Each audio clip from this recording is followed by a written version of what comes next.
Hey, my name is Amaya Israel. If you're watching live on Blab, hey, if you're watching this on YouTube, how are you doing? Today I wanted to do a video about multiple sclerosis awareness. Someone told me last night that this was MS Awareness Month, so I wanted to do my own little personal story about my illness. If you hear my daughter in the background, sorry about that. Okay, so in 2014, I delivered a baby in September, and maybe a month after I had her, I started passing out on the floor. I was getting very, very dizzy. This is basically how I got diagnosed and how symptoms started off for me. Um, So I started getting dizzy, just being very dizzy. The whole room was spinning. And I was just like, what is going on? I kept going to the doctor. They gave me medicine for nausea, and they gave me medicine for dizziness. And they sent me on my way. They said maybe I suffer from, what is it called? Vertigo, where you're like kind of unstable, your equilibrium's off. You're kind of dizzy all the time. So they gave me this, they kind of left it at that. Gave me some meclizine for my dizziness, and I don't know what my next symptom was. My next symptom, I don't know. I can't recall what if I had any other symptom besides dizziness, to be honest with you. Hold on one second. So it was very weird. They did a spinal tap. That's what they did. I had a neurologist already because I have lupus. So they did a spinal tap, and I went to the hospital, and they withdrew the fluid off of me, off of my spine, and then my doctor called and he was like, well, you need to come into the office. Did I come into the office? I can't remember if my doctor said it over the phone or if he said it in person.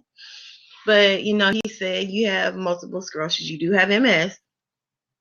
And they just say, them doctors, when they give you diagnosis, they just say it so gradually, you know what I'm saying? They say it like it's not nothing, like someone stepped on your shoe or dropped some ice cream on your car or something. They just say it like it ain't nothing. So he was like, here's what I'm going to do. I'm going to put you on Capoxone, which I did not get Capoxone. I think it's a shot, I believe, and my insurance didn't cover it. So I went to Gilenya, which Gilenya is another medication they can give you. And I don't know what happened with that one. You're supposed to get a lot of testing done because it can mess with your heart. So you have to get an EKG. They have to monitor you in their facility overnight and everything. So a lot was put, but I think I didn't get it, not because of the prep for it. I think I didn't get Gilenya because of my insurance again. So he gave me Tecfidera, and it made me really nauseous, flu-like symptoms all the time. I really didn't like it. So I took the medicine for 5 months, and I was like, fuck this. I'm not doing it. I'm not gonna do it. It's not helping. I still have the same symptoms. I still feel even worse now because the medicine has side effects. So I'm not gonna take this anymore. Now, after having MS, I'm sorry. I think one of the symptoms is brain fog, so I can't hold on to information or I forget things often. But some of the symptoms of multiple sclerosis clash with lupus or SLE. So half the time I don't know if it's lupus or MS that's causing me pain. But some of the symptoms, you can have numbness in your legs and arms. Um, I had a nerve conduction study done, I think, while they was trying to diagnose me with lupus. And so I deal with muscle pain, joint pain all the time. Can't, like, to the point where I can't walk. I can't hold things. I deal with brain fog a lot. Um, if I don't have a pencil and paper, I'd be like, text, if you got something to tell me, just go ahead and text me, because I'm not going to remember. I promise you I won't. And then you're going to get your feelings hurt and you're going to be mad. So those are two of the ones that I kind of like deal with every day. I don't think there's any reason to list the other symptoms that I have, because like I said, it might be lupus related more so than MS. But taking a medication, the doctor will tell you that it will stop. It won't necessarily stop your symptoms, but when your symptoms do die down, it will help you not to have a recurring episode for a longer period of time. So if it happens like every 2 months or every month, then maybe it's every 3 months. It just slows the disease down. It doesn't cure it. It doesn't stop it. Multiple sclerosis is an autoimmune disease with no cure. So any medication that is given is to help you from having recurring episodes. Now me, right after I was told that I had MS, I had to have a steroid treatment, which was Prednisone in an IV at the hospital for 10. Well, I was at the hospital for 4 days maybe, and then the rest of the days they taper you down. So it's a 10-day steroid treatment, and I've had to have that my first year, every 4 or 5 months. They don't like to give you steroids that often because people have different side effects from it. The most common is gaining weight. And I pretty much would gain about 10 pounds each time I took it.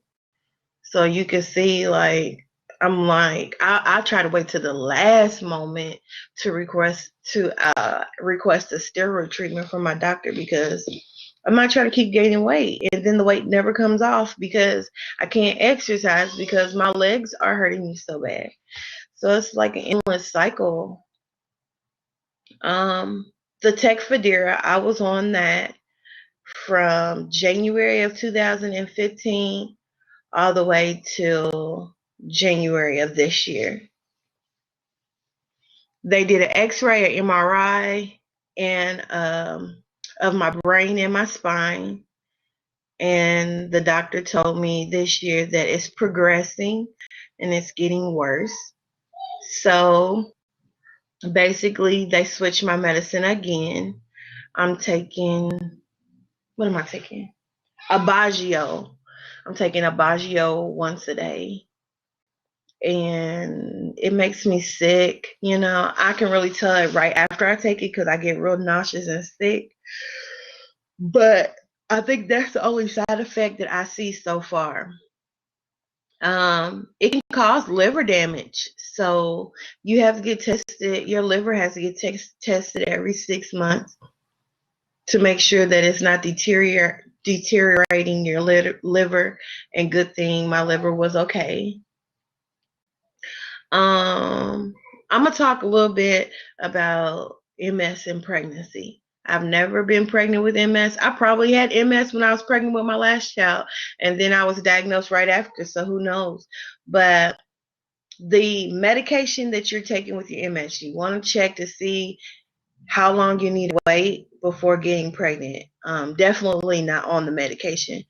The medication I'm taking now, Aubagio, they want you to wait 2 years before the medicine um, before, before getting pregnant. They really want you to wait 2 years. So it could be a bitch, you know what I'm saying? Me personally, I really don't want to get pregnant no time soon. But if I did, I would have to stop taking the medicine and wait a couple of years, at least a year, just to be on the safe side that no birth defects happen. But I just want, if anything, I just want lots of more people to become aware of what MS is, how it affects people. It affects everybody differently, and just to be more sympathetic on what their life looks like. And maybe if you have a friend or a family member that has it, that you could be a little bit more patient with them and kind of understand what are the symptoms of it, and how it can uh, affect their everyday life. A lot of people work full-time jobs with MS. Because I have so many autoimmune diseases, I'm not able to work. You never know what day you're going to have a good day or what day you're going to have a bad day. So that, with that being said, you know, just take it one day at a time. But I appreciate everybody who watched this video, because it really means a lot to me, um, that you're learning the information and that you're applying it and getting it out there. So thank you for watching, and hopefully I'll make a couple more videos in the future, just basically about daily challenges and how MS and lupus relate to my everyday life. So I'll talk to y'all later. Bye.